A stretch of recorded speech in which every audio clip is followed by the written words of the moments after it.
할렐루야, 성도 여러분 반갑습니다. 오늘도 활기찬 아침입니다. 오늘도 말씀과 더불어서 동행하시는 은혜로운 하루 되시기를 소망합니다.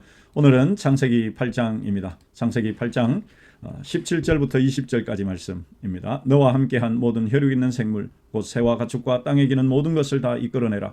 이것들이 땅에서 생육하고 땅에서 번성하리라 하시매 노아가 그 아들들과 그의 아내와 그 며느리들과 함께 나왔고 땅 위의 동물 곧 모든 짐승과 모든 기는 것과 모든 새도 그 종류대로 방주에서 나왔더라.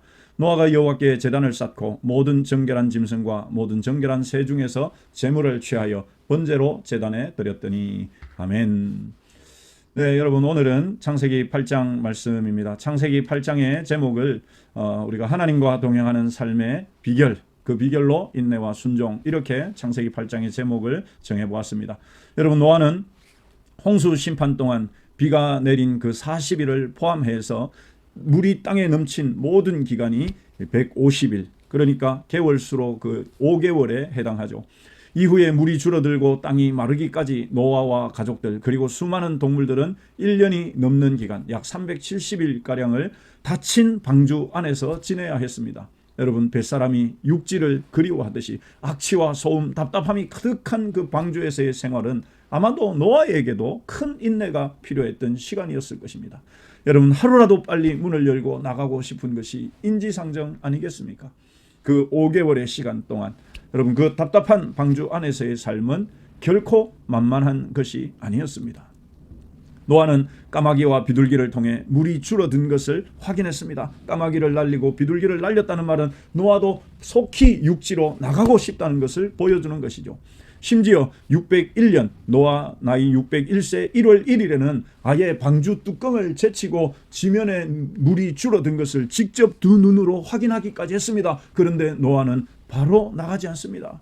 땅이 완전히 마른 2월 27일까지 무려 2달 가까이를 더 기다렸습니다. 그 이유가 무엇일까요? 그 이유는 단 한 가지입니다.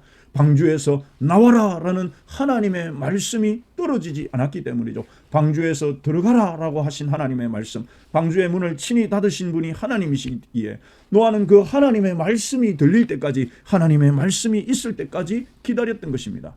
여러분, 성경이 노아를 가리켜서 의인이며 당대의 완전한 자요 하나님과 동행하는 자라는 평가를 한 이유가 이것입니다. 사랑하는 성도 여러분, 하나님과 동행하는 것은 어떤 신비한 경험을 하는 것이 아닙니다.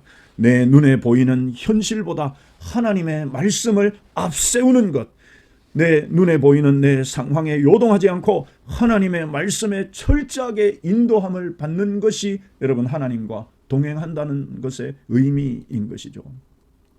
드디어 하나님의 명령이 있었습니다. 그 명령에 따라서 긴 인내를 끝내고 드디어 노아가 밖으로 나옵니다. 그런데 이 노아가 밖으로 나오자마자 가장 먼저 한 일은 땅을 두 발로 밟으면서 펄쩍펄쩍 뛰면서 그 답답함에서 해방된 자유를 만끽하는 것이 아니라 여러분, 가장 먼저 제단을 쌓고 하나님께 번제를 드린 것입니다. 이것은 그의 삶의 중심이 철저하게 하나님께 맞춰져 있다는 것을 잘 보여주는 것입니다. 여러분, 예수님께서 십자가의 극심한 고통 가운데서도 성경을 응하게 하려던 것처럼, 하나님의 뜻을 이루려고 하시는 것처럼 노아 역시도 자신의 감정보다 다른 많은 하고 싶은 일들보다도 하나님께 예배하는 것을 가장 우선에 두었습니다. 그렇습니다. 여러분, 의인의 삶은 거창한 것이 아닙니다. 상황이 아무리 힘들어도 혹은 눈앞에 인간적인 해결책이 보이더라도 내 생각대로 움직이지 않고 하나님의 말씀하실 때까지, 혹은 하나님의 말씀하신 방법으로 따라 살아가는 것, 그리고 여러분, 삶의 모든 순간에 예배를 최고의 우선순위에 두는 것, 이것이 바로 의인의 삶이며 하나님과 동행하는 삶입니다. 사랑하는 성도 여러분, 오늘 하루 내 생각보다 말씀을 앞세우면서 그렇게 하나님과 동행하시는 복된 하루 되시기를 축원합니다. 그렇다면 여러분, 노아처럼 내가 하나님의 때를 기다려본 경험이 있는지요? 그때가 언제였고 어떤 일이 있었는지를 되새겨보시면서 하나님의 은혜를 다시 한번 경험하시고 누리시고 또 그것을 가까운 분들과 나눌 수 있으면 나눠보시기 바랍니다. 두 번째, 나는 예배를 얼마나 중요하게 여기는가?